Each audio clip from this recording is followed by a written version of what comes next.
Jó, üdvözlök mindenkit a Shade Show első videójában, amiben megismerkedünk a szobámmal, mivel ebből lesz a legtöbb videó. Aki már látta a Gabenféle házi videókat, annak ismerős lehet ez. A legfontosabb dolog az a kutya, ami éppen vakarózik, mebolhás, vagy faszom tudja, hogy mi baja van, de hülye szegény. Szóval nem is a kutya a lényeg. Van itt mindenféle dolog, amikkel be lehet mutatni, és ezt be is fogom mutatni. Nagyon sok játék van PlayStation 2-re, konzolra, ezekkel is meg fogunk ismerkedni, valamint a számítógépen is nagyon sok érdekes dolog található. És majd főzni is fogunk, stb. Ilyen dolgok lesznek ebben a videóban, amit csak gondolhatunk. Előtte nézzünk körül a szobában, ugyebár lesz ebben minden, ami kell.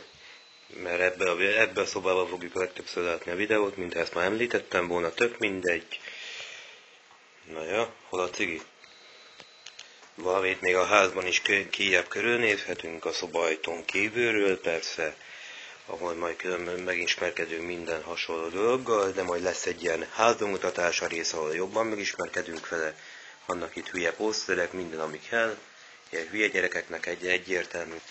Nos, tehát kijutottunk a konyhába, itt is vannak növények, meg mindenfélék, mint valami kaja. Ez is majd kész lesz előbb-utóbb, de nem is ez a videó lényege. Ez a konyha is sokszor szerepelni fog a videókban, ott a szemetes kura, ami nem kell, valamint van itt is mindenféle dolog, amit be lehet mutatni.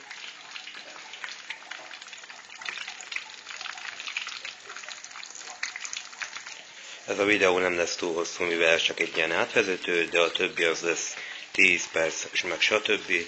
Meg mit tudom én még, hogy mik lesznek, van itt mikró is, meg minden, ami egy háztartáshoz szükséges, szerintem.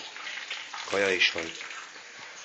Hát ennyi lenne ez a videó, még biztos, hogy találkozunk, majd még kinn az udvaron is fogunk, csak most nem fogok ott videózni, mert kurva sötét van, 6 óra felé vagyunk, és már tél van, vagy mi a fasz.